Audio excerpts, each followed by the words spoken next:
அண்ணா திரு விஜய் அவர்களை பொறுத்தவரை அவருடைய மனைவி அவர்கள் டிசம்பர் மாதத்துல விவாகரத்துக்காக செங்கல்பட்டு கோர்ட்டில் அந்த விவாகரத்துக்கான அந்த பெட்டிஷனை அவங்க பதிவு செஞ்சிருந்தாங்க. இன்னைக்கு அது வெளியே வந்திருக்கு. நான் எப்போதும் சொல்வதுதான், இது 3 பேர்த்துக்கான பிரச்சனையாக தான் நான் பார்க்குறேன். நடிகர் விஜய் அவர்கள், அவருடைய மனைவி, கோர்ட், நம்முடைய ஜுடிஷியல் சிஸ்டம், இந்த 3 பேருக்கு மட்டும்தான் சம்பந்தப்பட்டதாக நான் பார்க்கின்றேன்.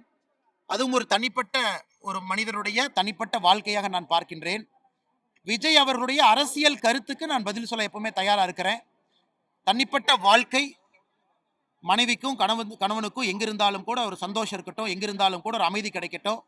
அதனால அரசியல் ரீதியாக நான் கருத்து சொல்ல விரும்பல. விஜய் அவர்கள், மனைவி அவர்கள், சம்பந்தப்பட்ட கோர்ட்டு, இந்தியன் ஜுடிஷியல் சிஸ்டம், இவர்களுக்கு உண்டான பிரச்சனையாகத்தான் நான் பார்க்கிறேன்.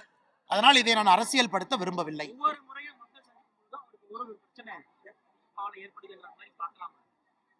ஆனா எப்பொழுதுமே ஒரு அரசியலுக்கு வந்துட்டோம் அப்படின்னா it is a trial by ஃபயருங்கண்ணா. ஒரு தீப்பந்தத்துக்குள்ள ஒரு மனிதன் போயிட்டு வெளியே வர்ற மாதிரி தான்.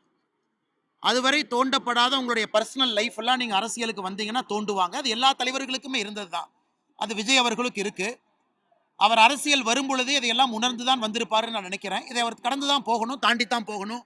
இதை தாண்டி தான் அவருடைய அரசியல் இருக்கு.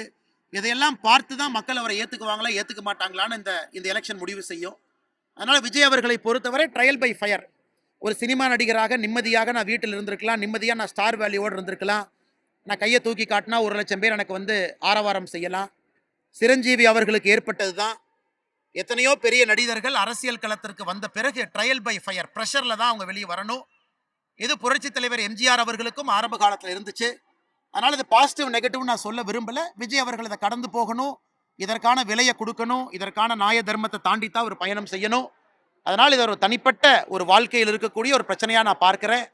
இதில் நான் இந்த நேரத்தில் ஒரு தனிப்பட்ட மனிதனை பற்றி ஒரு விமர்சனத்தை வைத்து அதை அநாகரிகமாகவோ அரசியல் படுத்தவோ நான் விரும்பல. என்னுடைய அரசியல் அப்படிப்பட்ட அரசியல் கிடையாது.